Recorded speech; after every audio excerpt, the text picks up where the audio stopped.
Olá, tudo bem? Vamos dar início à nossa segunda teleaula da disciplina de negociação.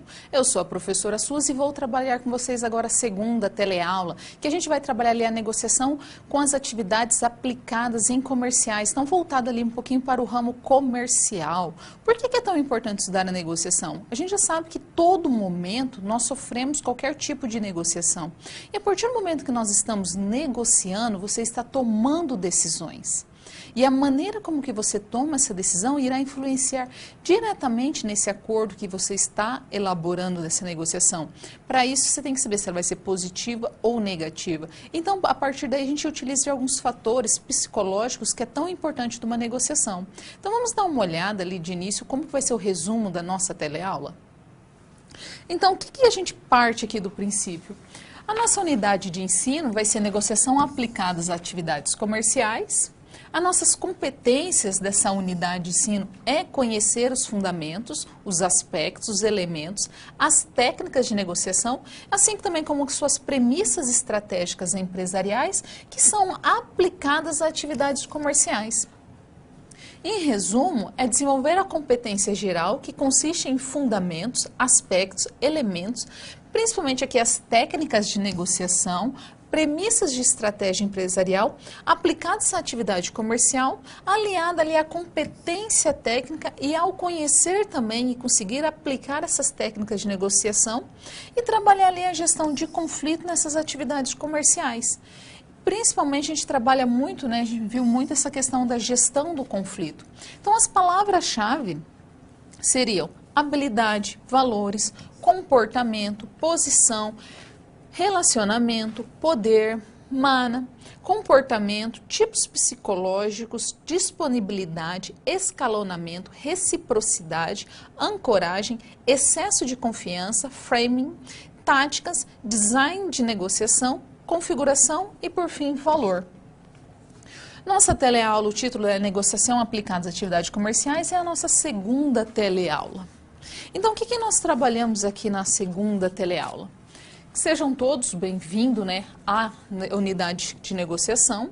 E o objetivo de aprendizagem dessa disciplina era elaborar um plano de preparação de negociação comercial. Então, nós vamos ajudar lá o Antônio, que é da nossa situação problema, a elaborar esse plano. Então, em cada sessão, nós vamos trabalhar uma parte desse plano, vai trabalhar uma seção desse plano, e no fim dessa unidade, você terá desenvolvido o plano completo. E para concluir essa tarefa de forma satisfatória, você precisa estudar e se dedicar bastante. Como vocês já leram a segunda unidade, nessa fase aqui nós vamos solidificar um pouco mais a sua aprendizagem. Então, para que essa situação seja, e esse objetivo seja alcançado, você tem que acompanhar e desenvolver essa nossa situação baseada na realidade proposta dessa unidade. O que seria a situação desta unidade? Na situação da realidade profissional, a gente começa ali traçando a trajetória do estudo da negociação. Então, a gente continua acompanhando ali o Antônio e ele segue fazendo sua negociação com a Xizinho. Lembrando que ele está um pouco nervoso, né? Ele está com os nervos à flor da pele. Então, o Antônio, neste momento, ele vai começar a fazer a sua reunião cara a cara, né? Ele não está mais trocando informações por nenhum tipo de meio de comunicação. Agora ele está ali frente a frente ao presidente da Xizinho. Então, ele acaba percebendo que o presidente está muito bem preparado e ele está um pouco engessado, né? Porque ele está preocupado de que forma que vai fazer essa transação e como chegou esse encontro, ele vai estar face a face com o presidente da Xizinho. E é um momento que ele vai perceber como que ele está agindo, se está correto, se não está correto, como que ele vai trabalhar. Ele vai perceber que o presidente está um pouco engessado, ele está meio robotizado, né? Ele vai falando de forma muito pautada, ele sabe muito bem o que ele está fazendo. E o Antônio vai começar a ficar apreensivo. Então, nessa unidade, nós vamos trabalhar ali como ajudar o Antônio nesses fatores. Como ajudar o Antônio a desenvolver o seu plano para que ele fique mais confiante e possa ir para essa reunião e trazer um resultado satisfatório para ambas as empresas. Então, vamos ver ali como que a gente pode ajudar o Antônio? Então, o que aconteceu? O Antônio, ele percebeu que ele estava preparado adequadamente. Ele tinha pesquisado bastante, ele tinha pesquisado sobre as culturas, como fazer uma negociação com outra pessoa de outro país, como seria fazer uma negociação com base em autoridade. Só que o que acontecia? O chinês, ele estava robotizado. Ele estava muito preparado para fazer essa troca, ou seja, para barganhar. E ele queria somente ele ganhar. Então, seu gesto, comportamento era muito frio e eles eram totalmente calculados e acabou assustando o Antônio. O Antônio ficou muito apreensivo com essa abordagem do chinês. Então, ele ficou meio assim, epa, não está muito interessante isso aqui. Ele está engessado. Ele chegou tão preparado que ele acabou se intimidando. E aí, o que tem que fazer? Auxiliar o Antônio nesse processo. Vamos ver um pouquinho agora da nossa atividade de aprendizagem? Chegar a um acordo sobre o preço de algo, definir a data de entrega de produtos ou serviços, decidir como será utilizado o dinheiro da família. Em algum momento, você ou alguém que você conhece irá fazer algum tipo de negociação. A negociação é a comunicação entre duas ou mais pessoas com o objetivo de chegar a um acordo. Mas isso não é tão simples como parece. Uma negociação bem-sucedida precisa ter transparência na comunicação, ter os objetivos de negociação definidos, manter um diálogo racional e ter empatia com o outro lado. Nas SPs dessa unidade de Estratégia Empresarial e Negociação, veremos como proceder para ter sucesso em diferentes negociações. Pronto para começar? Então acesse o livro didático e o material complementar que você encontra no seu ambiente virtual. E não se esqueça de fazer os questionários das pré- e pós-aulas de cada sessão. Bons estudos!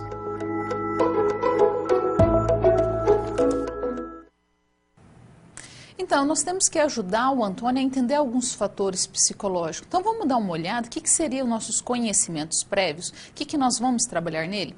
Vamos trabalhar inicialmente ali algumas ferramentas psicológicas da negociação, aquelas ferramentas que podem ajudar e auxiliar nesse processo de negociação. Muitas vezes, se mostrar ansioso demais numa negociação ou mostrar que você deseja realizar aquela negociação pode até mesmo atrapalhar. Vamos colocar uma situação seguinte, você deseja vender um carro. Gente, esse aqui é meu carro. Vou colocar aqui. Bom, desenho muito mal, eu já falei isso. O que acontece? Você deseja vender esse carro. Aí o que acontece? Você vai... Chega um possível comprador, olha para o seu carro e fala assim, olha, eu gostei desse carro, mas eu vou pensar e eu vou trazer essa resposta para você depois. Aí o que acontece? Quando passa um dia, 2 dias, ele não informou esse tempo, você já liga para ele e fala assim, olha, você decidiu se vai ou não vai comprar meu carro? Isso pode parecer um pouco de desespero. E aí ele pode fazer o quê? Exercer algum tipo de ferramenta psicológica em cima dessa pessoa que deseja vender esse carro, porque ele sabe que ele está mostrando algum tipo de desespero ou uma necessidade muito grande em vender esse carro. Então, por isso que às vezes é tão importante conhecer e trabalhar essas ferramentas psicológicas. Em seguida, habilidades e comportamento do negociador. Que tipo de habilidades que o negociador deve de ter? Como que pode ser trabalhada essas habilidades? De que forma que essas habilidades vai influenciar? Pode ser habilidades como foco e atenção, a alta capacidade de adaptação, que é muito importante, a confiança, o poder de resolver alguma questão com o seu raciocínio analítico, a partir do momento que vai falando, alguns dados ali já vai sendo processado. Então, são itens que podem facilitar e ajudar a negociação a partir do momento que você conhece essas habilidades. Ou mesmo jogo de poder. O que acontece quando tem um jogo de poder? O jogo de poder, ele vai influenciar diretamente quem está exercendo o maior poder ali nessa negociação. Então, às vezes, você tem um jogo ali que você entra nessa negociação se achando fraco e você vai influenciar diretamente no outro, vai falar assim, olha, ele não está muito bem preparado para essa negociação, ele está ali se mostrando vulnerável. Então, o que eu vou fazer? Eu vou exercer meu poder em cima dele, eu vou aumentar o meu poder para diminuir o poder dele. Então, conhecer também como que funciona o jogo de poder faz com que você chegue em qualquer tipo de negociação mais preparado. E por fim aqui as técnicas e as práticas da negociação, né? De que forma que pode ser trabalhado essas técnicas? Como que pode ser desenvolvido? Então aqui nós temos o quê? A nossa situação geradora de aprendizagem. E aí que nós temos, a gente vai ter que ajudar o Antônio a conduzir uma negociação com a empresa Xim. O Antônio tem uma empresa de publicidade e ele foi convidado, né? Quem foi atrás foi o presidente da Xim. Ele foi fazer uma proposta para o Antônio de que forma que ele poderia, a empresa de Antônio, trabalhar para a empresa dele. Só que daí o Antônio, ele ficou muito apreensivo no começo e ele precisava desenvolver algumas estratégias para a sua negociação e ele começou a estudar. E Antônio, ele precisa resolver o seu problema, né?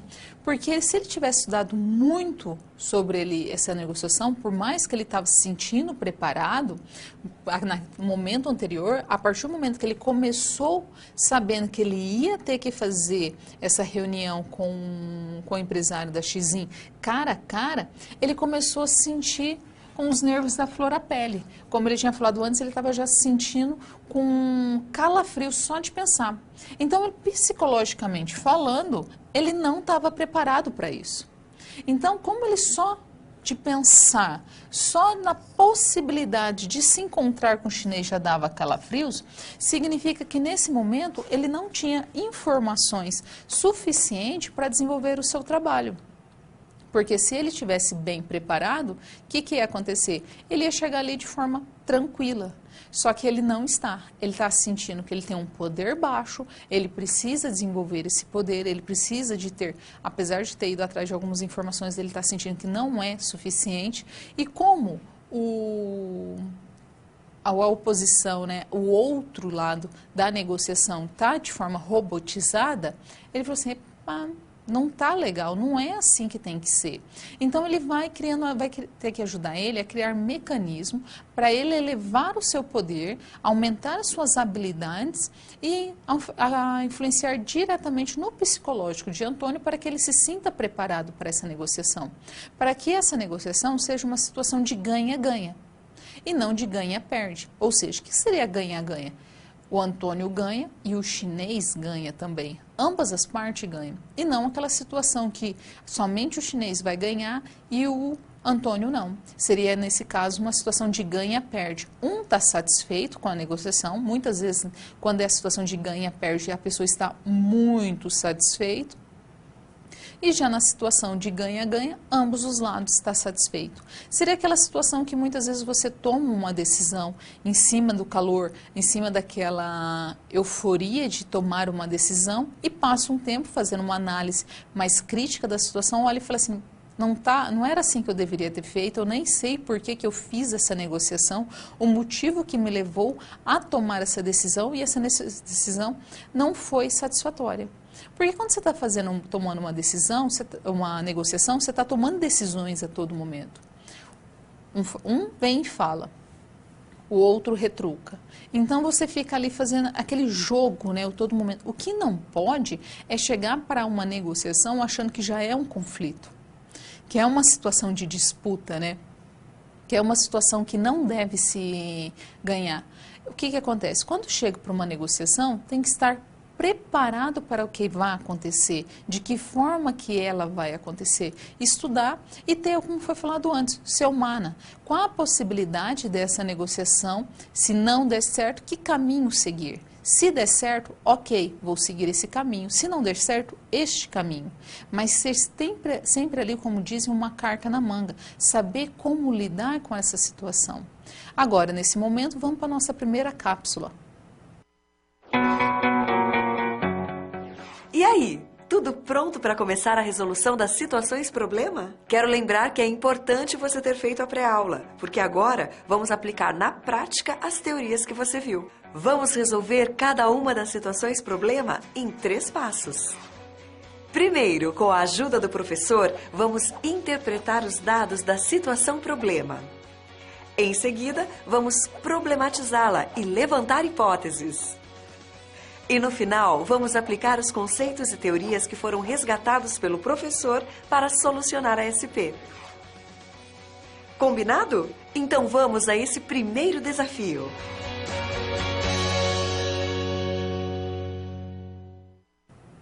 Então vamos lá para a nossa primeira situação problema dessa unidade. O que nós temos como foco aqui? Ajudar o Antônio com a sua agência, né? E ajudar ele a fazer essa negociação com a XIN. Então, o primeiro passo é elaborar um documento que irá compor o plano de preparação para a negociação comercial. E nesse plano, a primeira fase aqui, nós devemos escolher 5 habilidades que achar interessante e pensar uma maneira de acabar treinando o Antônio com essas habilidades, né? O que seria interessante fazer nessa fase? Então, assim, quais seriam uma das habilidades e comportamento do negociador? Uma delas seria foco e atenção. Então, por que seria tão importante ter foco e atenção? Muitas vezes, quando vai se fazer uma negociação, gasta-se, né, muito tempo. E esse tempo ele tem que ser gasto de uma maneira aproveitosa, porque muitas vezes a negociação vai, olha, não está interessante, volta, e ela vai e volta, até se ajustar com um denominador que seja interessante para ambos os casos. Então, é preciso estar muito atento e ter foco para que nenhuma das etapas de ida e vinda acontece uma discrepância ali e possa vir atrapalhar. E aí, não pode ter nenhum tipo de distração. A segunda seria a capacidade de adaptação, né? É muito importante o negociador conseguir se adaptar de forma satisfatória.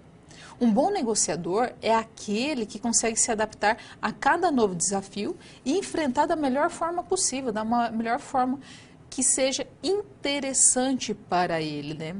Então, às vezes, uma mesma negociação que ele está acostumado, mas muda o cenário, pode atrapalhar a capacidade de adaptação. Vamos colocar assim, ele está acostumado a fazer uma negociação sempre no seu escritório na empresa. Passa um tempo, ele vai fazer o quê? Ele vai resolver fazer uma negociação fora de uma empresa num barzinho. Só que está muito quente e ali não tem ar-condicionado, não tem o que ele possa controlar. Então, ele pode sofrer qualquer tipo de influência externa que ele pode não sentir ele vai acabar se sentindo incomodado, influenciando ali na sua capacidade de adaptar aquela situação, ou mesmo ele ter uma situação que ele não chegou de fato, o outro negociador chegou com uma proposta já mais incisiva, fazendo com que ele sinta acuado. Então, essa capacidade de adaptação é muito importante para o negociador. Em seguida, ele tem que ter confiança. Por que é tão importante ter confiança? Acima de tudo, a maneira como que você lida com a situação, você consegue confiança buscando informações. Quanto mais informações você tiver, é bem aquela premissa mesmo. Você busca os dados, você transforma esses dados em informação que você gera conhecimento.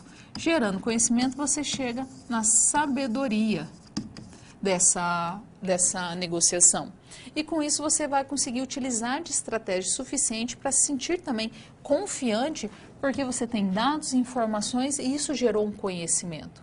É muito importante ter um raciocínio analítico, né? Conforme a negociação está correndo, você consegue fazer os cálculos necessários para saber se aquilo que está sendo falado está certo ou não, ou se a sua empresa consegue suportar aquela informação e as consequências dela. E depois também é muito importante ter autocontrole. Por que é tão importante ter autocontrole? Quando está tendo uma negociação, é interessante que você não demonstre nenhum tipo de emoção, nem ansiedade, nem medo, nem desespero. Então, por quê? Você está ali e tem que estar de forma neutra. Controle do tempo. A partir do momento que você começa uma negociação, você tem ali um tempo que você vai gastar para realizar essa negociação, né? Então, esse tempo tem que ser utilizado da melhor forma possível, com a maior vantagem possível para ambas as partes. Então, ter um tempo que você consiga tirar informações importantes, argumentar no momento correto e usar também a sua intuição, usar os elementos que você tem para administrar bem esse tempo é muito importante. Como uma negociação pode levar muito tempo, é interessante também ter paciência. Muitas vezes não tem paciência, né? Como ela pode ir e voltar até chegar a um resultado satisfatório, mostrar paciência é cada vez mais interessante. É você também saber analisar o momento que a outra parte precisa de um tempo. Tolerância ao desconforto. Por que seria interessante? Situações de desconforto pode ocorrer em qualquer lugar, em qualquer momento, e tanto pode ser provocado por uma das partes, mas é importante manter o respeito e saber lidar com essa situação de desconforto. Assertividade, né? Assertividade é preciso ser assertivo, mas sem ser agressivo, né? A agressividade vai mostrar ali uma ideia de imposição, né? É muito importante ser assertivo, mas nunca agressivo. E quando você às vezes é assertivo, você consegue ganhar um poder ali e controlar melhor essa negociação. Como a negociação pode levar muito tempo, a persistência é muito interessante. Às vezes, um não significa necessariamente um não, significa que naquela situação não é interessante. Então, você vai ter que se utilizar do seu raciocínio analítico para que aquele não se transforme em um sim. E muitas vezes é a criatividade que vai fazer que você consiga esse sim. A criatividade de você ter uma negociação que seja favorável, daí seria aquela negociação baseada em interesse, né? E por fim, empatia. O interessante da empatia é que ambas as partes têm que mostrar respeito, têm que mostrar cordialidade e ele tem que mostrar essa empatia e criar essa empatia em ambas as partes. É interessante entender essas necessidades e sempre olhar pelas perspectiva do outro. Então, um dos itens muito favorável quando se está fazendo uma negociação, você tem que desenvolver alguns tipos de habilidade de comunicação. E uma delas é saber questionar, que momento questionar, que hora que saber questionar e o que questionar, trazer de fato uma resposta e não perguntar somente para passar tempo. Além disso, tem que saber ouvir. Muitas vezes, ouvir o que o outro está falando ou mesmo não está falando é tão importante quanto você saber questionar.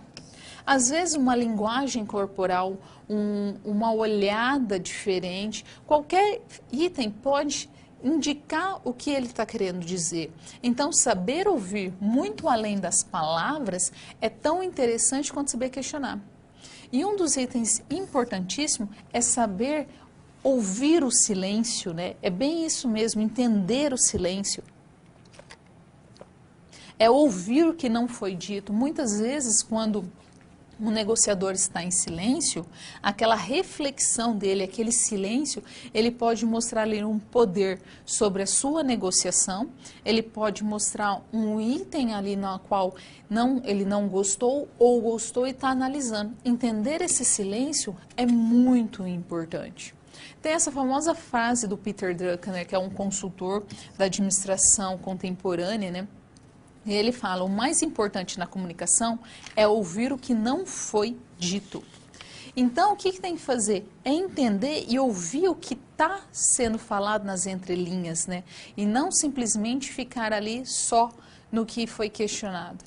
Porque quando está fazendo uma negociação, às vezes aquele momento de silêncio, às vezes o momento de cruzar os braços e mostrar ali um enfrentamento, está querendo ter uma posição também.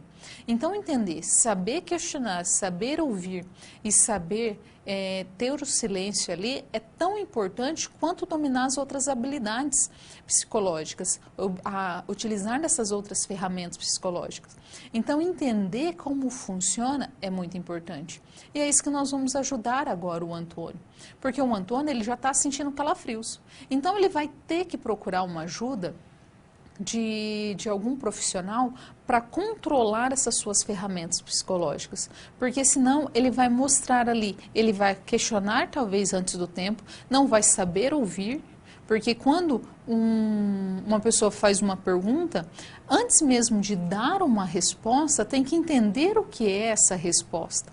Às vezes não é naquela rapidez da resposta que tem que ser feita, e sim no momento de saber responder. E o momento de ficar em silêncio, o momento de entender o que ele está falando. Então vamos ver a solução? O que seria a solução do nosso problema aqui?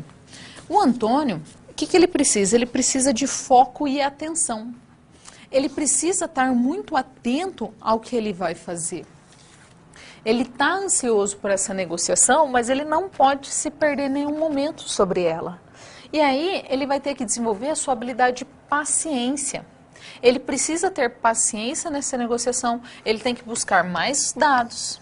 Porque se ele buscar mais dados, transformar em informação e gerar conhecimento, ele vai se sentir mais preparado. Ele não vai se sentir tão inseguro para essa negociação. E aí, ele tem que ter o quê? Uma capacidade de se adaptar. Para o Antônio, nesse momento, é muito interessante. Ele sabe que a sua empresa precisa dessa negociação, precisa trabalhar a campanha publicitária da Xim. Ele sabe que isso é muito importante para a empresa dele, para o crescimento dessa empresa dele também. Mas o interessante é trabalhar essa capacidade de adaptação.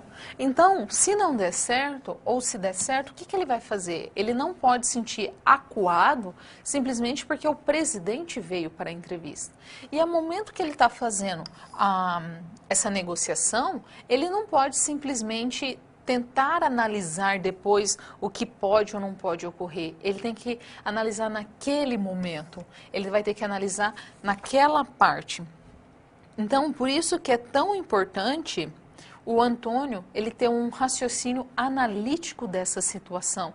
De que forma que ele vai poder, se ele falar assim, olha, eu preciso de mais prazo, menos prazo, ele conseguir processar ali como que ele vai trabalhar com a sua equipe, como que vai ocorrer essa produção, ou mesmo se tiver alguma divergência ali com relação a preço, como que vai ser trabalhado esse preço. E, por fim, aqui o controle de tempo. Ele precisa ter um controle maior do tempo, ele precisa utilizar o tempo que ele tiver nessa entrevista para coletar dados que sejam interessantes para ele. Ele precisa se utilizar dessa ferramenta. Então, o que ele vai ter? Ele vai ter que conseguir lidar com essas 5 situações básicas nesse momento, porque ele já tem o seu mana. O interessante seria ele tentar descobrir o mana do Xim. Por quê? Por que eu falo assim que é tão importante descobrir o mana? Porque se você tem um mana fraco, o que vai acontecer? O outro negociador, ele descobrir isso, ele vai falar assim, mas espera aí, eu estou numa situação de maior vantagem, eu que vou tentar então negociar, eu que vou mostrar o que é interessante aqui e não ele.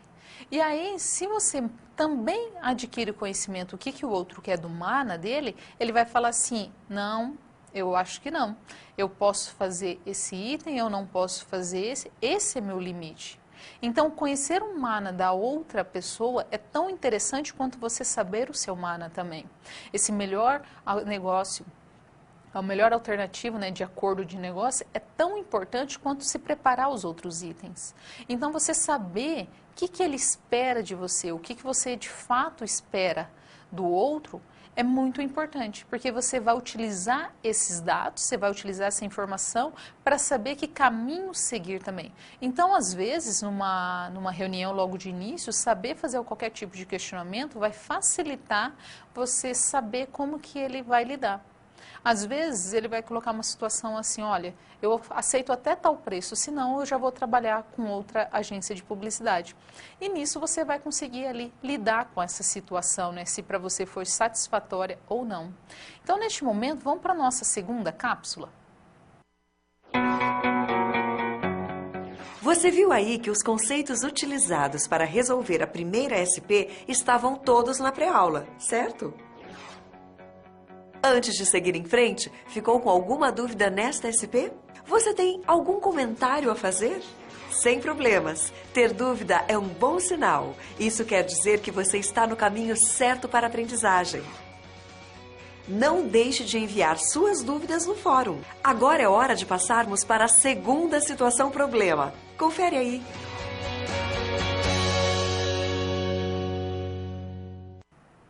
Então, o Antônio chegou o grande dia, né?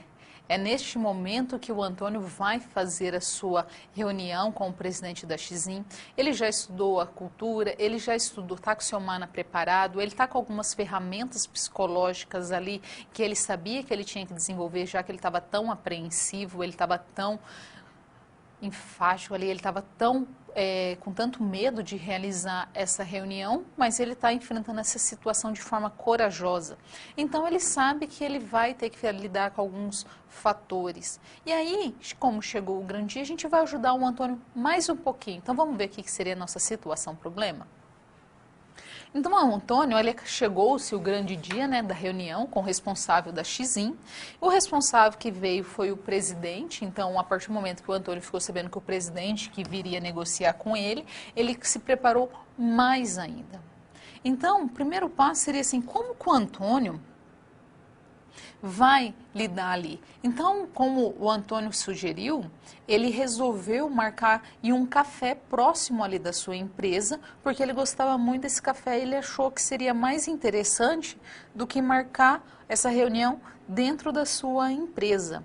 E aí, ele tinha estudado, embora ele tivesse estudado muito bem a cultura chinesa, ele tinha estudado também como os negociadores trabalhavam, ele ainda tinha uma dúvida. Será que ele devia ir direto ao ponto? Ele não devia ir direto ao ponto? Ele tinha que criar algum tipo de relacionamento de confiança com o chinês? Aí ele definiu que ele ia sim criar um relacionamento de confiança, porque ele estava fazendo a sua negociação baseada em interesse. Então, ele precisa, então, entender como que seria o tipo psicológico da Xim, né? Como que o negociador da Xim ia negociar com ele. E aí, a negociação deveria ser vista de que forma? Quando a gente está falando de uma negociação, a negociação acaba sempre sendo marcada de uma forma impessoal. Uma vez que quando você vai fazer uma negociação, parte-se de uma ideia que nada mais é que um processo de solucionar um problema. Então, seria assim.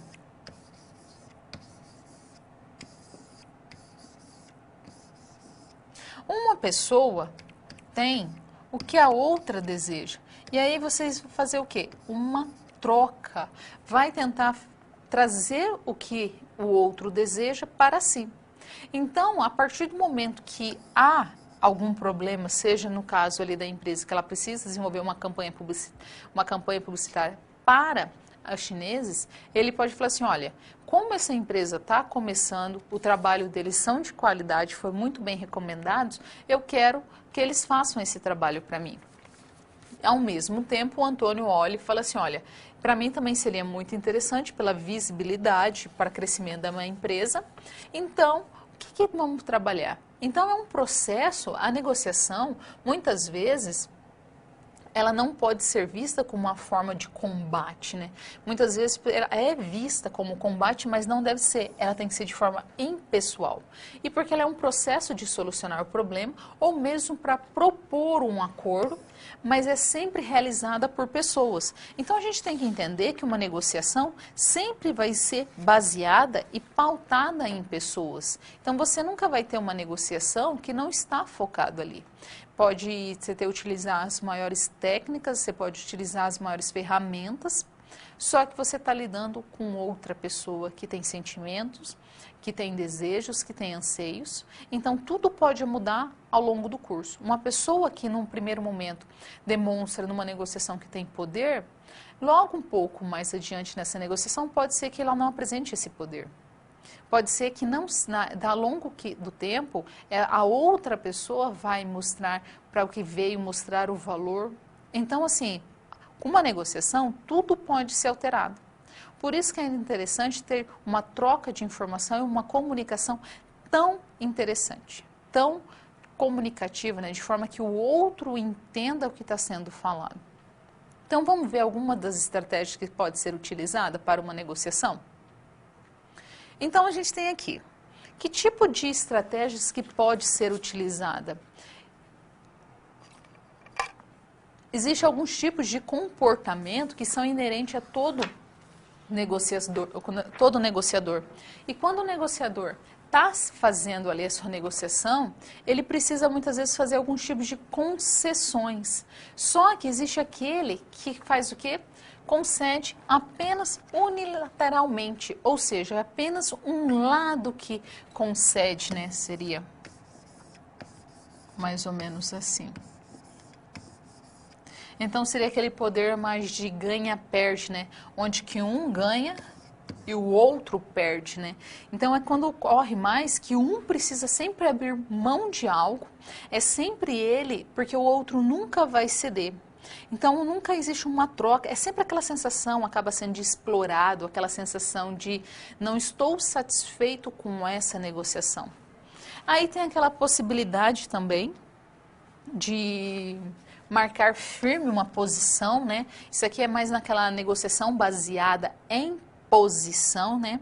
Então, quando o negociador marca sua posição e não se afasta dela de hipótese nenhuma, esse tipo de comportamento acaba gerando uma revidação, né? Você tende a querer revidar porque ele não está cedendo de forma alguma.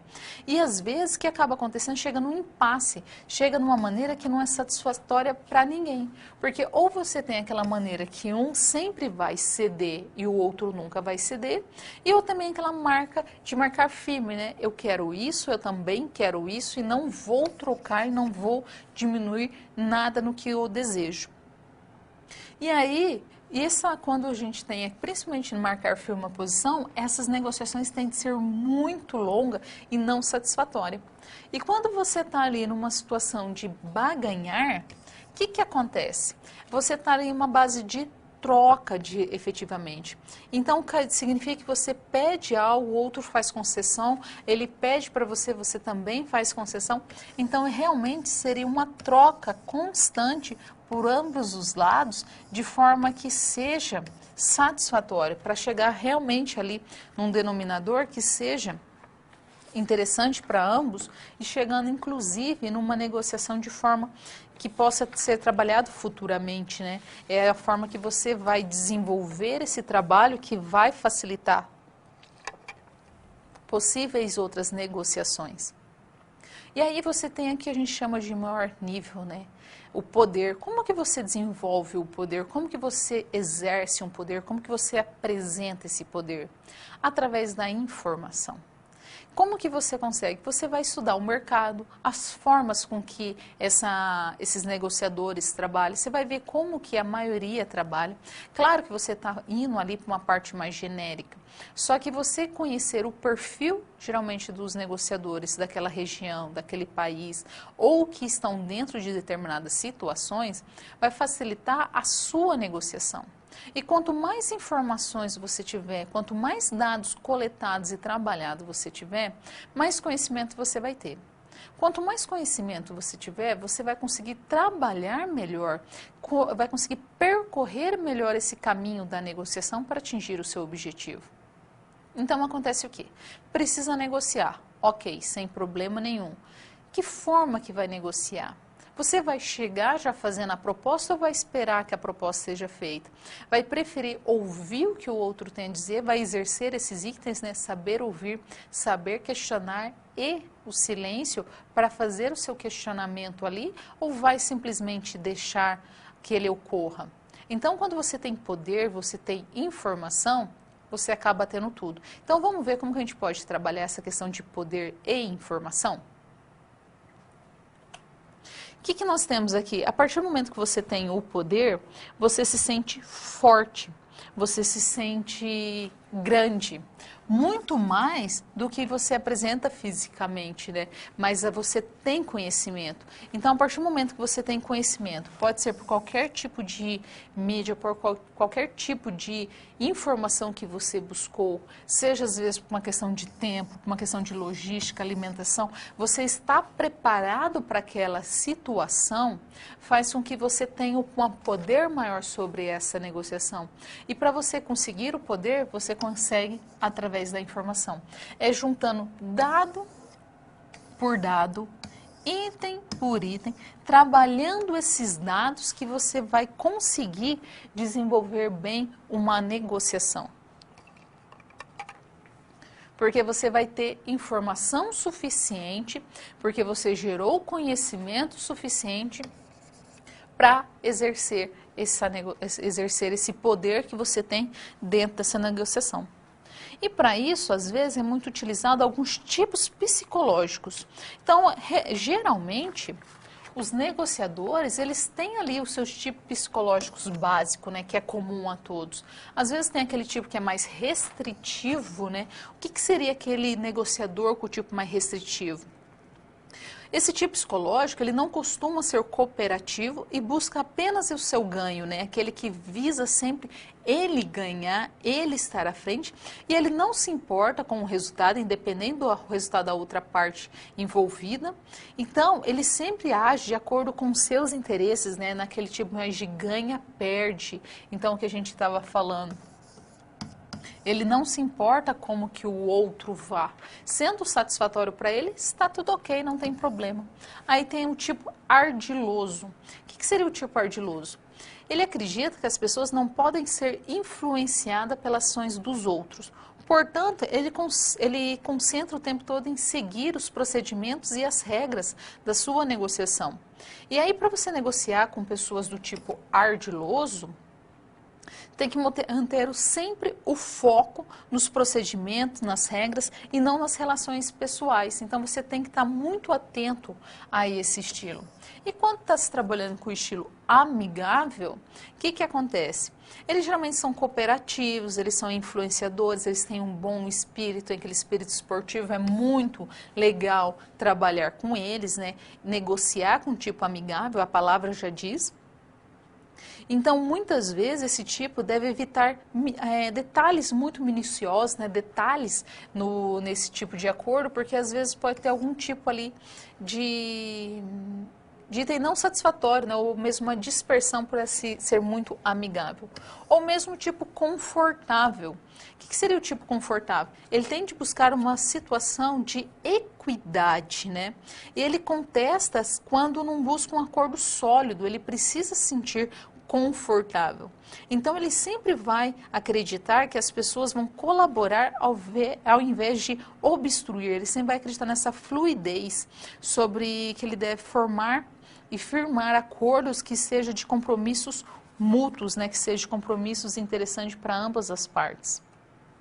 E aí, se a gente for resolver a nossa situação, problema, para criar um relacionamento com o negociador da Xin, que é o que o Antônio deseja, ele tem que criar um ambiente que seja satisfatório para o chinês. Então, ele vai conhecer ali a sua cultura, seus costumes, seus valores, esses valores são tão importantes. Ele precisa entender o perfil psicológico do chinês para que ele entre dentro das possibilidades, né, que ele tem aqui de escolher uma forma do perfil psicológico. Ele tem que se sentir o máximo possível confortável e que o chinês também se sinta confortável para desenvolver essa negociação com ele e não simplesmente ser um tipo mais restritivo, né? Que não seria interessante para ele, onde que ele ia perder essa negociação não ia acabar sendo satisfatória para ele.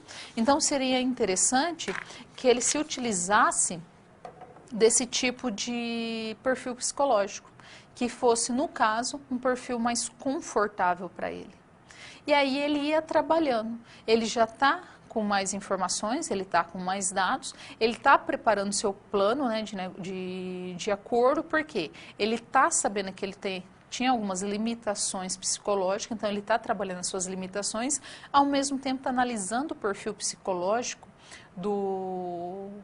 Ele sabe que no momento que ele vai chegar nessa reunião com o presidente, ele precisa trabalhar seu perfil psicológico e analisar como que o outro está se portando para poder tomar qualquer tipo de decisão ou informação futura que traga satisfação para ambas as partes e não somente para um. Então ele precisa conhecer muito bem dessas ferramentas, ele precisa desenvolver e a partir do momento que alguma dessas ferramentas, algum desses perfis acontecer no momento da reunião, ele saber que atitude ele deve tomar, ele saber o que ele deve fazer naquele momento. Então vamos agora para a nossa terceira cápsula. Agora você já resolveu com o professor 2 situações problema. Os conceitos por trás delas foram vistos antes, na pré-aula. Ainda faltam 2 SPs para que a gente possa encerrar a unidade. Perceba que estamos seguindo aqueles 3 passos. Compreendemos e interpretamos o enunciado da SP. Levantamos hipóteses sobre ela e aplicamos os conceitos para resolvê-la. Vamos à próxima SP.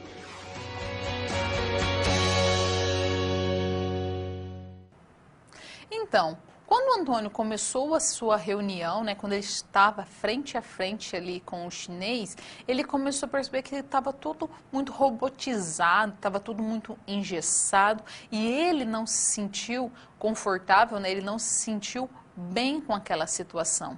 Então vamos ver o que a gente pode trabalhar nessa SP para ajudar o Antônio. Então, o Antônio, durante essa negociação, ele percebeu que o executivo agia sempre de maneira muito bem pensada, muito bem programada, né? Muito bem analisada. É aquilo que nós chamamos de não dar nenhum tipo de passo em falso, né? E aí parecia até que esse negociador, ele estava ali agindo com pouca naturalidade, para ele não seria muito natural ali, parecia que estava tudo muito mecanizado, muito bem planejado, estudado, estruturado, né? Então o Antônio foi bem cuidadoso naquele encontro, o foco dele ali era aproveitar para conhecer a outra parte e ele acabou evitando ali de se comprometer com acordos futuros. Essa era a ideia do Antônio, ele queria mais conhecer ali a outra parte e como que a outra parte ia agir.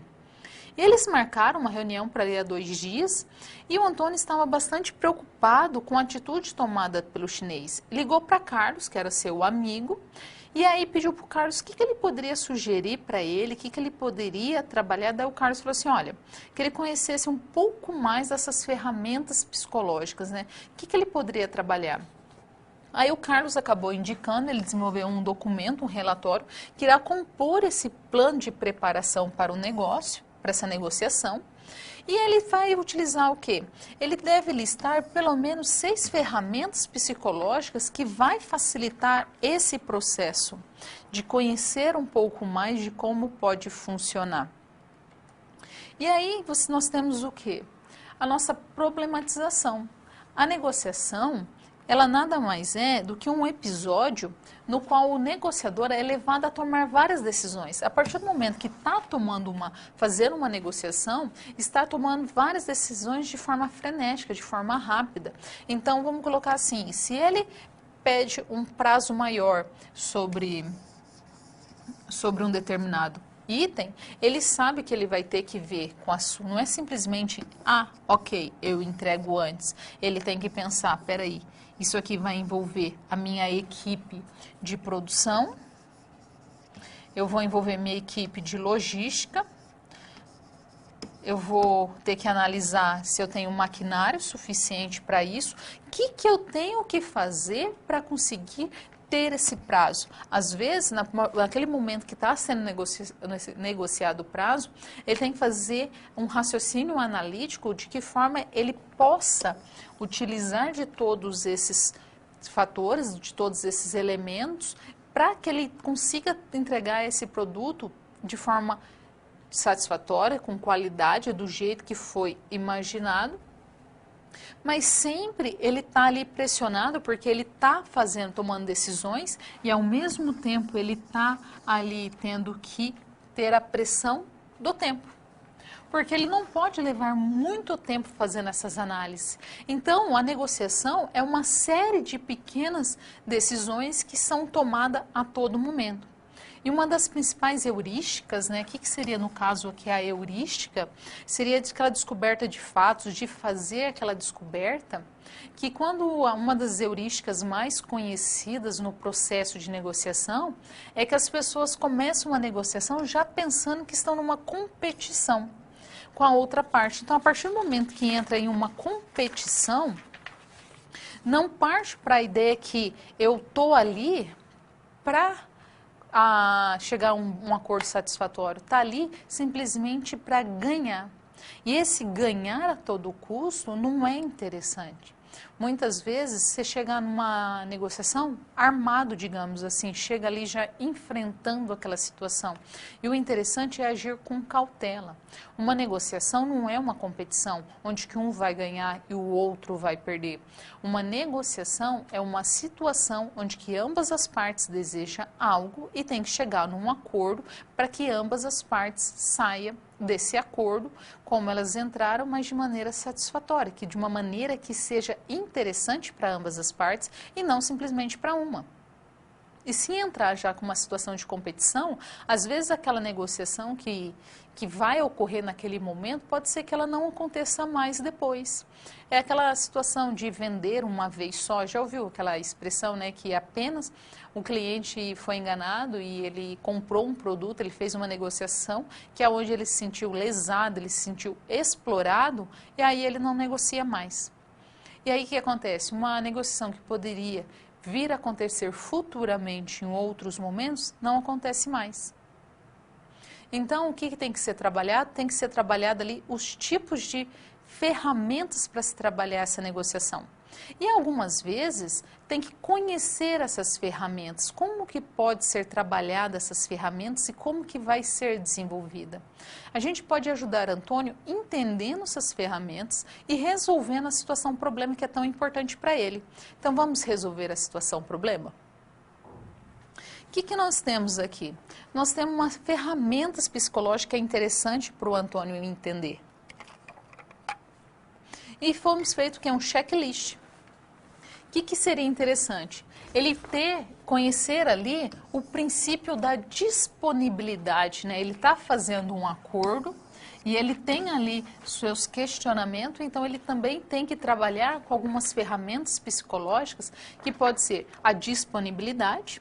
Então, esse princípio da disponibilidade, ele parte da ideia que as informações que a gente consegue acessar mais facilmente influenciam em maior grau a nossa negociação, a nossa decisão, porque você vai tomar uma decisão baseada nesse tipo de informação. E quanto mais fácil tiver essa informação, mais fácil vai ser de você tomar uma decisão.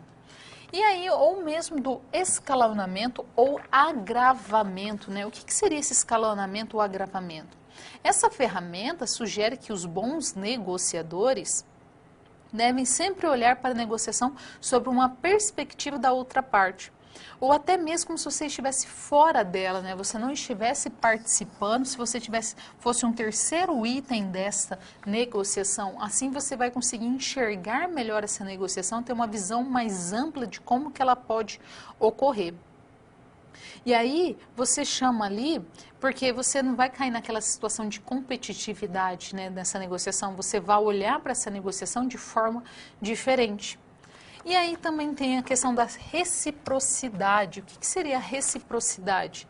Ela é representada com alguém nos acaba referindo a algo ou sentimos sempre naquela obrigação de devolver algo porque recebemos. É aquele exemplo clássico, né, de você estar carregando algum algum item no mercado, ou mesmo você para o carro na rua e aí uma pessoa olha o seu carro. Como você chegou e esse carro não teve problema nenhum, a pessoa muitas vezes não pediu nada em troca, mas você se sentiu na obrigação de devolver alguma coisa. Daí você dá algum trocado, algum dinheiro sobre isso. Então a reciprocidade é interessante. A ancoragem seria o que nesse caso aqui? Essa é uma ferramenta, uma das heurísticas mais conhecidas, que influencia diretamente a tomada de decisão, né? Segundo os estudos, a gente sempre tem aquela tendência de nos apegar ou dar valor a algo que inicialmente a gente acha que é justo para aquilo. Então, inclusive, em casos que não tem valor, e a gente não tem em mente algum tipo de valor, mas a gente pode pegar outro valor que seja informado.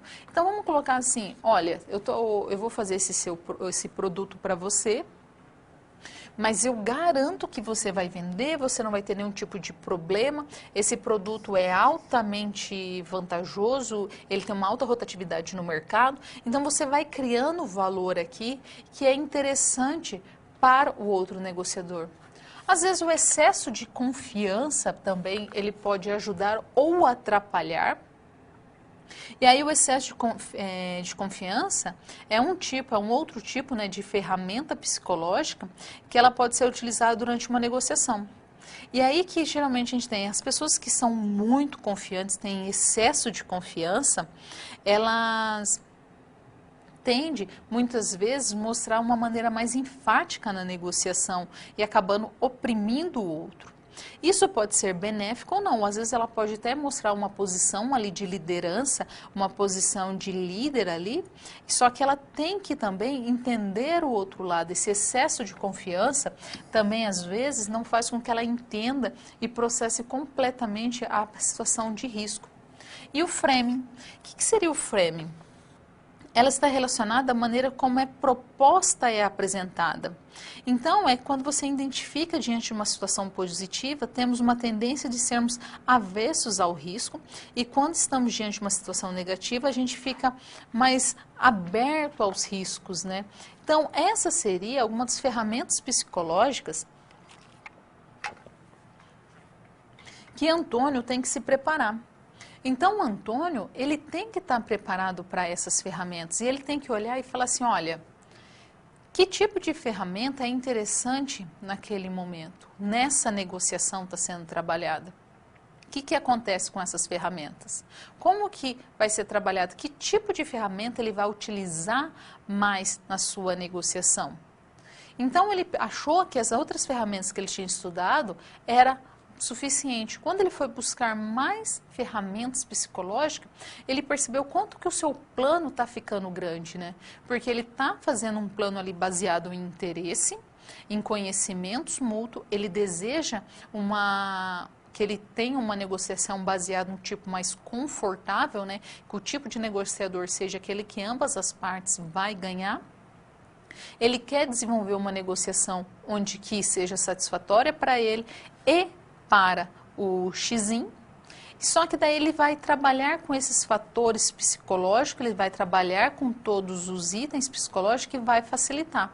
Então, quando ele fez essa lista, de agravamento, de tipos de ferramentas psicológicas, de framing, ele foi percebendo que muitas vezes o item de reciprocidade seria tão interessante para ele quanto os outros. Então, ele também percebe que se ele oferecer um pouco mais de algo que a Xin não espera, que o presente da Xin não espera, pode ser que ele receba também um pouco mais. Porque é aquela troca, né? É bem aquilo, eu vou te dar algo que você não espera e receber em troca. Seria como se você estivesse saindo de um supermercado e está cheio de sacola, aquelas sacolinhas pesadas, e alguém te oferece uma ajuda e para levar essas sacolas até o carro. Aí essa pessoa faz essa reciprocidade para você, ela faz esse benefício e você vai ali e dá algo em troca. Pode ser financeiro ou não. E numa empresa, quando está se trabalhando ali um contrato de acordo, como está trabalhando uma proposta de negociação, que é no caso da Xin, com a empresa de publicidade do Antônio, é interessante que o Antônio possa oferecer algo além do esperado. Algo que o presidente Xi olha e fala assim, não estava esperando por isso, que interessante, olha que vantagem que eu estou tendo de negociar com essa empresa, por isso que eu escolhi essa empresa. Então, ele fazer esse tipo de, trabalhar essa ferramenta psicológica, utilizar essa ferramenta é tão interessante quanto ele trabalhar as outras ferramentas psicológicas. Ele tem que utilizar daquela que pode trazer maior vantagem para ele. Ele tem que tentar maximizar o máximo possível dentro dessa negociação, aonde que essa negociação traga mais retorno para ele. Então, agora, neste momento, vamos para a nossa quarta cápsula. Até agora, vimos 3 situações-problemas sendo resolvidas pelo professor, com conceitos que aprendemos na pré-aula. Você tá vendo que a pré-aula é chave. É importante refletir sobre como aplicar todos esses conhecimentos no seu dia a dia, contextualizando cada uma das SPs. Você já parou para pensar como tudo isso que você está aprendendo pode te ajudar na vida profissional? Então, vamos nessa!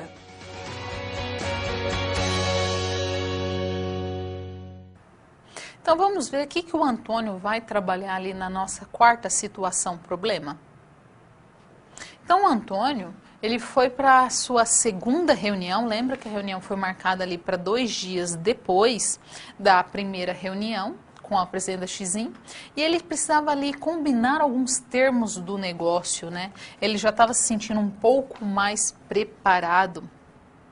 Então, ele precisava entender e combinar os termos, mas só que o chinês, ele continuava rude, ele continuava negociando como um robô, igualzinho no primeiro encontro. E a conversa seguiu e Antônio apresentou sua proposta um pouco acima do humana, do que tinha definido, mas que ele acabou aprendendo nos estudos que ele foi feito ao longo do tempo, que Carlos estava ajudando ele. Mas o Antônio, ele foi surpreendido por 2 pedidos do presidente da Xi, 2 pedidos que ele não esperava. E aí, qual seriam esses 2 impasses, né? O que vamos fazer para ajudar o Antônio? Então, o Antônio está com 2 problemas ali a serem solucionados. E aí, o que é? Um dos primeiros pedidos é que o presidente da Xi exigia que as ilustrações do trabalho fossem feitas por Renato. Renato é um famoso ilustrador brasileiro, altamente competente, famosíssimo. Ele também afirmou que a empresa estava sem verba para custear esse projeto. E naquele momento, quem teria que arcar com essas despesas seria o Antônio, no caso, né? E ele não estava questionando o preço pedido, mas ele precisaria o quê? Que esse projeto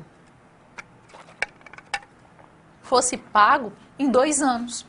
Então, ele não teve um problema ali, nesse caso, de aumentar ou abaixar o preço. O problema foi na proposta que foi apresentada. Então, o que ele tinha que trabalhar? Aí, Antônio, pensando, ele lembrou da negociação 3D. O que seria a negociação 3D, né? A negociação 3D, ela parte ali da ideia de você ter uma visão mais ampla dessa negociação, né? A negociação sobre 3 dimensões, né? E uma delas é a tática. O que seria a tática? A tática, ela não é um único ponto a ser considerado, né? É uma habilidade importante para a tática e ela precisa, para ela ser bem sucedida, né? Ela é bastante conhecida, ela é muito tratada, ela é muito utilizada numa negociação. E aí ela conhece o quê?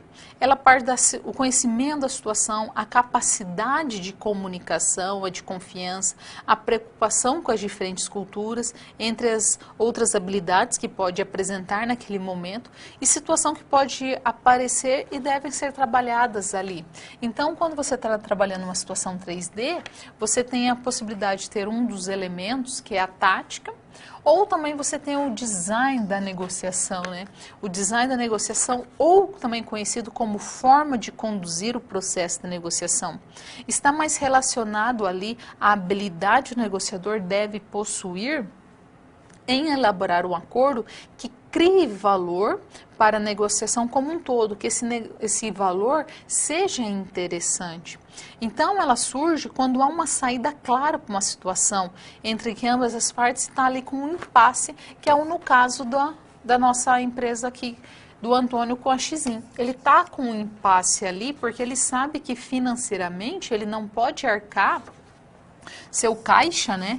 Ele não pode arcar com esses 2 anos de pagamento e, ao mesmo tempo, ele sabe que o Renato vai ter um custo muito alto para a sua empresa.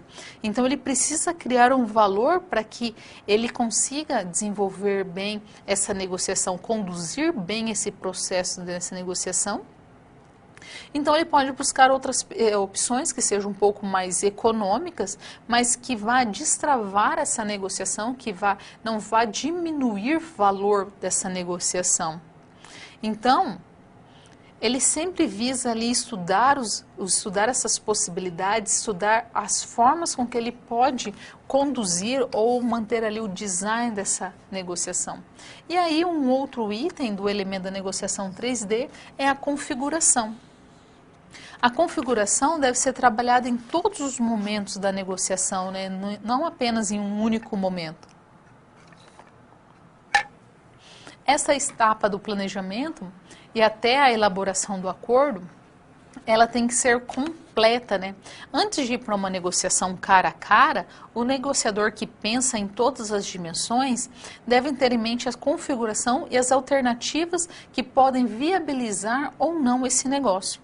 Essa dimensão, essa perspectiva, né, da negociação aqui 3D com base na configuração, ela parte do princípio que a negociação tem que ser benéfica para solucionar possíveis impasses que pode surgir no momento da negociação cara a cara e que não pode ser resolvido nem com a tática nem com o design, que é o caso que nós estamos aqui enfrentando com a Xim. Então, nesse momento, tem que ser elaborado uma alternativa, uma possibilidade que vá funcionar para ambas as partes. Então, como que funcionaria essa negociação 3D? Ela tem que identificar e fazer movimentos com 2 objetivos principais. Então, a negociação 3D, ela tem como principal princípio reivindicar mais valor para si, ou seja, criar esse valor, né?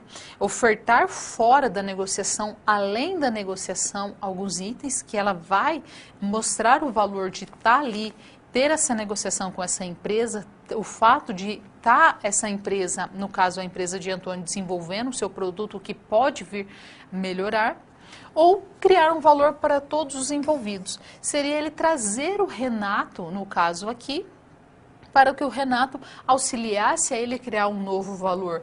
E esse valor também fosse satisfatório para o Renato, né? O que o Renato poderia ter de opção ali? O que o Renato poderia trabalhar nessa negociação? Então, essa é a negociação 3D. A partir daí, tem qual tipo de negociação? Tem a negociação que foi desenvolvida na Universidade de Harvard. Então, a negociação de Harvard, ela tem já uma outra vertente que é tão importante quanto a negociação 3D. Então, vamos ver um pouquinho sobre a negociação de Harvard? A negociação de Harvard, ela parte da ideia ali das pessoas, dos interesses, das opções, dos critérios. Então, o que ela tem ali como principal foco? O que ela tem aqui? Quando ela está falando das pessoas, em qualquer negociação deve-se separar as pessoas do que está sendo negociado. Você não tem que criar nenhum tipo de relacionamento afetivo sobre aquela pessoa que está negociando com você. Especialmente quando não há um acordo simples, é um acordo trabalhoso, um acordo grande. O processo de negociação pode ser levado sempre para o lado pessoal. E quando leva pelo lado pessoal, acaba provocando rixas, alguns tipos de conflitos que não são interessantes para ninguém. E o problema dessas rixas, desses dessas picuinhas que pode vir a acontecer é que acaba desviando do objetivo final da negociação. Então, sempre para evitar que aconteça qualquer tipo de problema na negociação, o método de Harvard, ele coloca ali que deve sempre procurar manter a negociação com base nos critérios dos objetivos, né? Ter ali qual o objetivo dessa negociação. Evitar sempre situações subjetivas que envolvam opinião ou julgamento das pessoas, porque aí sim pode criar qualquer tipo de problema. Feito isso, tem que partir o quê? Para o método que é baseado em interesses. Então, deve-se evitar a negociação por posição e ter foco nos interesses mútuos. Lembra da negociação baseada em interesse da primeira teleaula e na negociação baseada em posição? Ele fala assim, olha, você tem que evitar esse método baseado em posição. Seria mais interessante ter o que é de interesse. Por quê? Porque o interesse vai trabalhar com ambas as partes. É de forma mútua os interesses. É o ganha-ganha, né?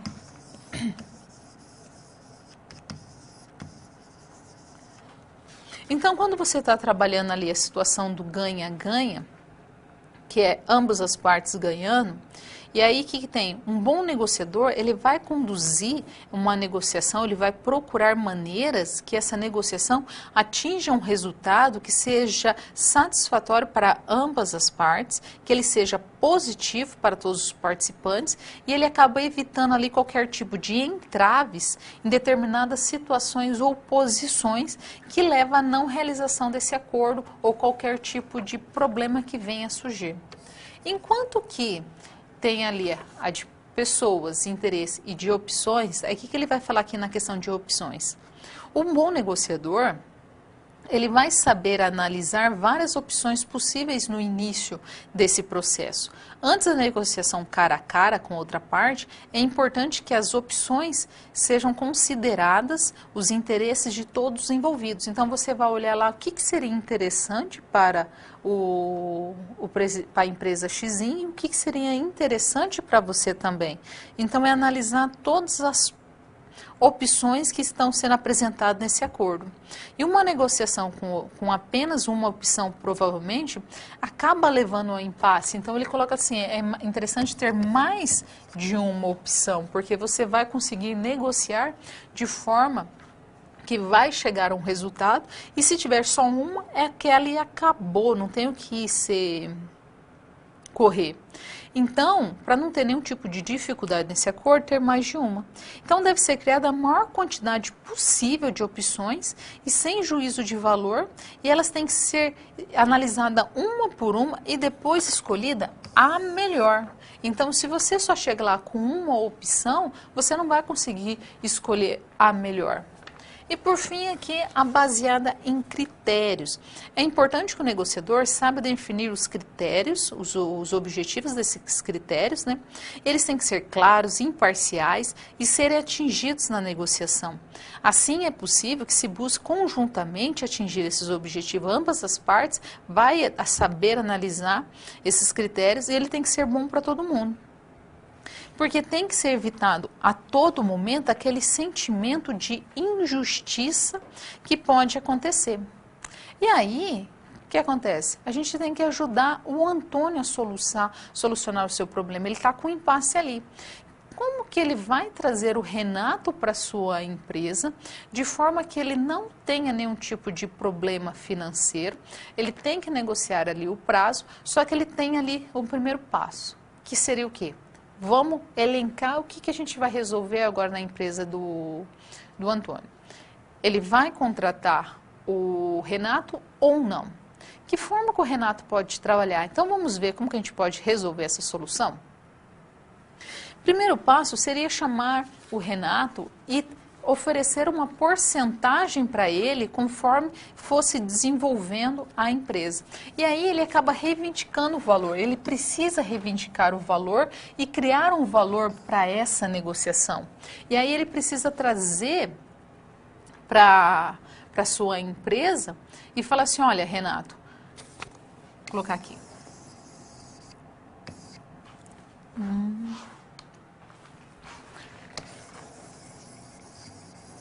Olha, Renata, eu estou com essa situação seguinte, eu estou trabalhando aqui com a empresa X, eu estou determinando um acordo e eles determinaram que você tem que fazer as ilustrações. Aí, se o Renato concordar, mas aí você tem que oferecer alguma vantagem, o Antônio tem que oferecer alguma vantagem para o Renato, que seria que uma porcentagem ou uma liberdade de desenvolvimento dessas ilustrações e quanto que essas ilustrações poderiam ser divulgadas no campo internacional ou mesmo nacional e o quanto que ele poderia, o Renato, ter de visibilidade ali, o que o Renato ganharia de fato. E às vezes o Renato ele vai ganhar muito mais na divulgação do que no campo financeiro. Então, se o Renato falar sim, ele vai trabalhar com essa possibilidade. Se não, ele pode chegar para o presidente da X e falar assim, olha, eu também tenho um outro tipo de ilustrador aqui que é tão interessante quanto o Renato. E aí ele tem que saber trabalhar todas as suas táticas possíveis, daí ele vai trabalhar aqui com a negociação 3D, porque ele precisa encontrar uma solução para esse problema que se apresentou. Então, ele vai utilizar do design de configuração ou uma forma de conduzir esse processo que seja satisfatório para ambas as partes, para os dois, porque ele vai criar um valor ali, tendo o Renato ou não, e ele vai moldar essa configuração de forma que que ela deve ser trabalhada em todos os momentos da negociação, que seja satisfatória para ambas as partes. E aí, nós chegamos agora na nossa quinta cápsula. Vamos ver?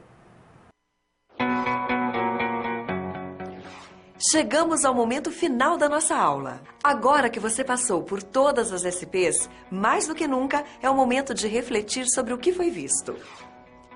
Como esses conhecimentos se aplicam no seu dia a dia? Ter consciência de como utilizar em sua realidade os conceitos vistos aqui é o que vai fazer de você um profissional diferenciado no mercado de trabalho. E não deixe de acessar o seu ambiente virtual e completar esse ciclo fundamental para a sua aprendizagem, fazendo a pós-aula.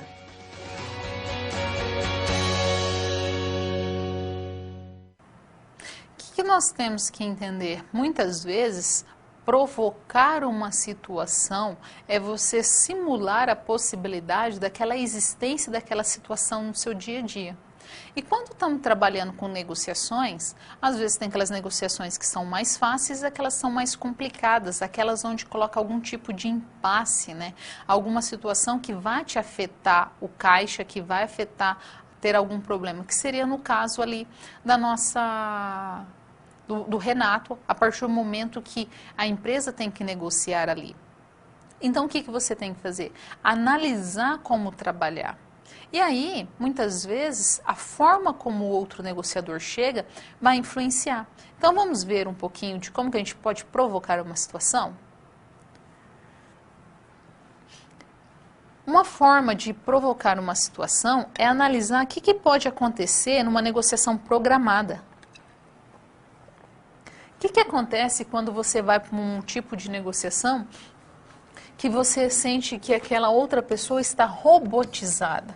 O que você pode fazer para ajudar a esses negociadores, né? Uma vez que uma das pessoas só está focada nela, ela não está transparecendo nenhum tipo, deixa eu colocar aqui,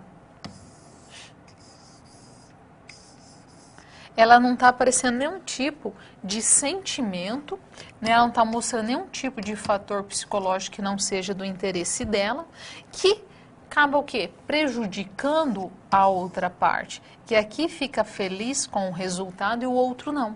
Então, numa negociação programada, onde uma pessoa está muito bem estudado, muito bem estruturado sobre aquela situação, tem que analisar e pensar assim, o que ele se preparou, o que ele estudou, o que ele conhece da minha empresa, o que ele conhece do meu sistema de negociação, das formas como eu negocio, que faz com que ele esteja tão preparado.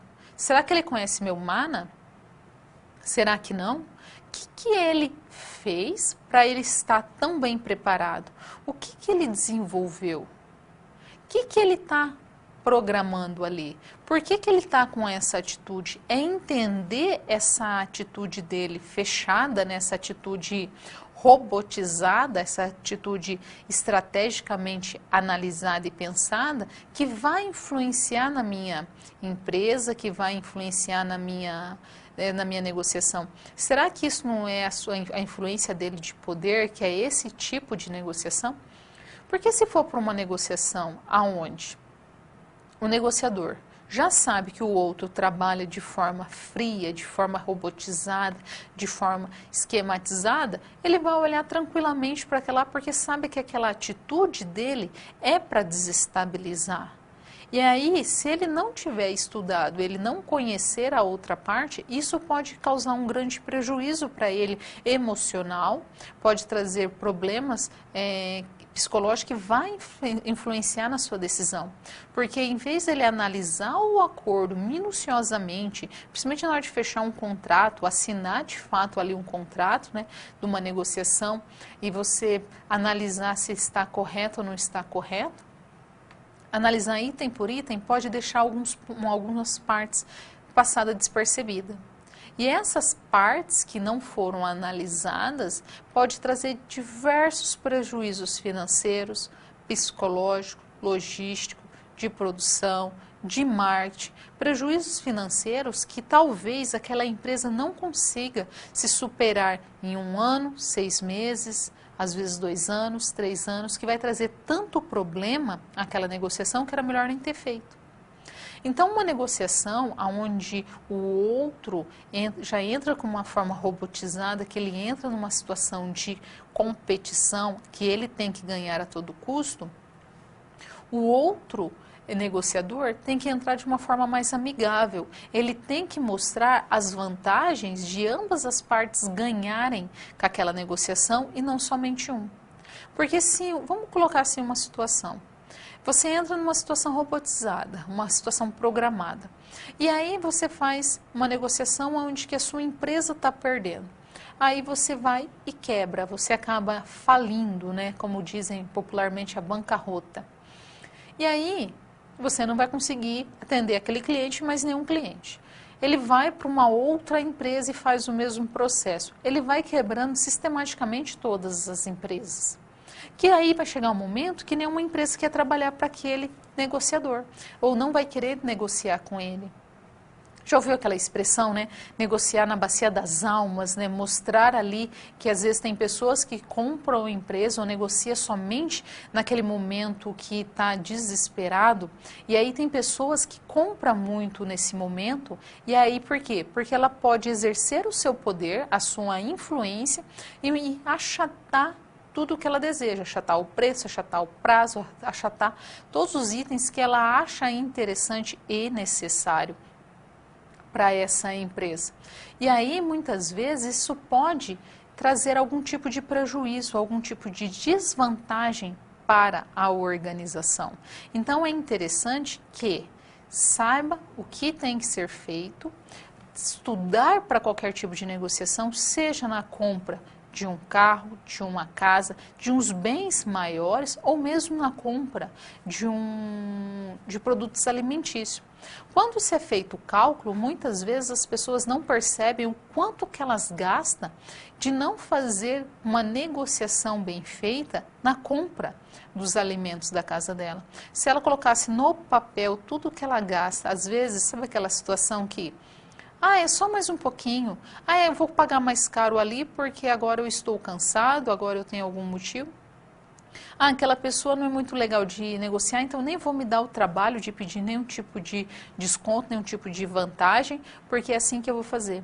E acaba tendo sérios prejuízos financeiros. E isso não pode acontecer. O que agora eu peço para vocês? Eu peço que vocês leiam a terceira unidade da teleaula, da unidade do livro.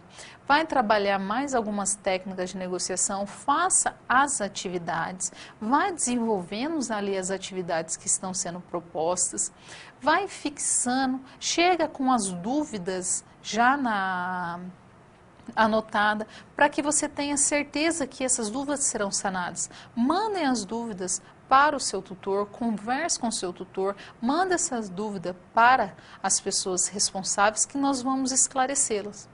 E aí você não vai trazer nenhum tipo de dúvida para a hora da prova.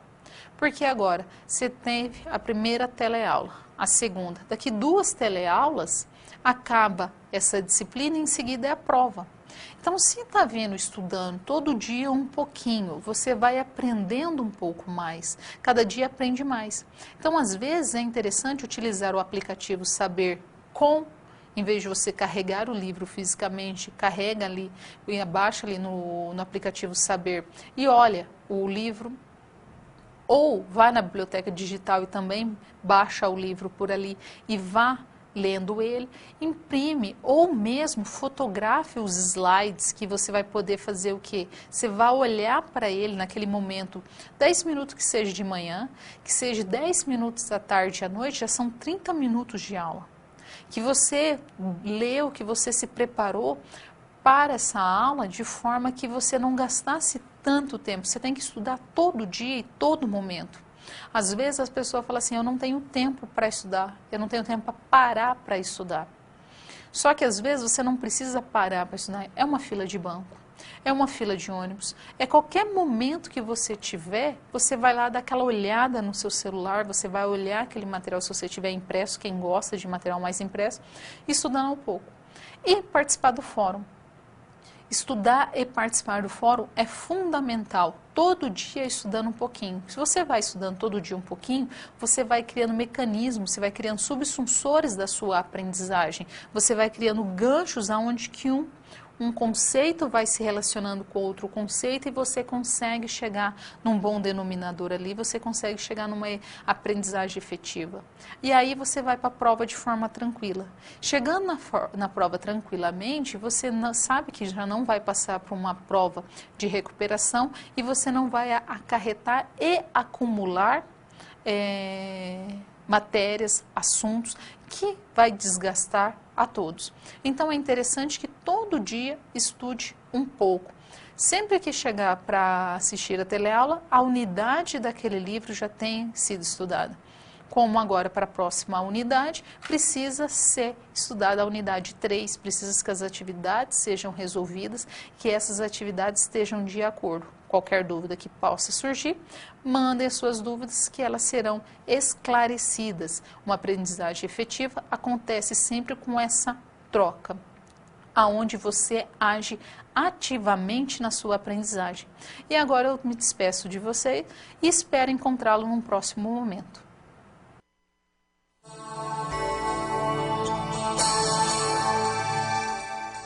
Em toda negociação, chega um momento em que as partes precisam discutir seus interesses. E quando isso acontece, elas irão usar todas as técnicas e táticas que possuem para atingir seus objetivos.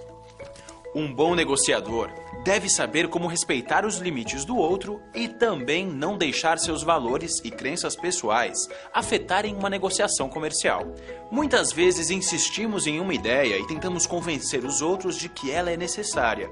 Essa persistência pode ser algo bom, mas saber fazer concessões é tão importante quanto saber insistir.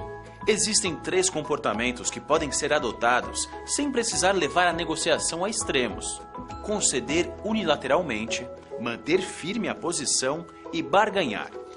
Conceder unilateralmente é abrir mão de algo que se deseja sem pedir nada em troca, o que pode trazer a sensação de que não conseguiu conduzir uma boa negociação. Manter firme a posição é marcar seu posicionamento e não se afastar dele. Isso pode gerar conflitos e impasses entre as partes, prolongando a negociação. Barganhar é pedir e fazer concessões que aumentem o ganho das duas partes. Isso pode significar abrir mão de algumas coisas em troca de uma situação mais interessante. O comportamento de barganha é ideal para que todas as partes consigam sair satisfeitas da negociação, mas nem sempre é o que acontece. Você já ouviu falar em MANA?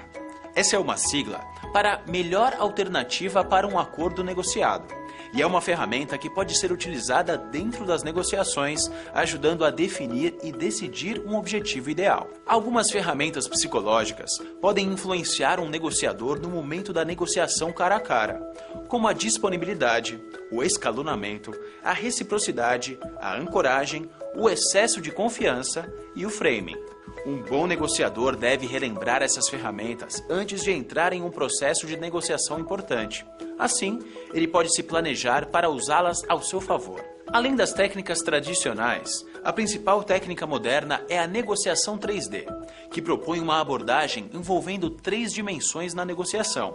A primeira é a dimensão tática, já conhecida dos negociadores. A segunda é a do design da negociação e a terceira é a da configuração. Ao atuar na terceira dimensão, o negociante irá identificar e fazer movimentos com 2 objetivos principais: reivindicar mais valor para si ou criar novo valor para todos os envolvidos. Há também o método de Harvard, que apresenta 4 princípios nos quais a negociação deve ser baseada: pessoas, interesses, opções e critérios. Nesse método, o objetivo da negociação será de criar e distribuir valor de forma justa entre os participantes.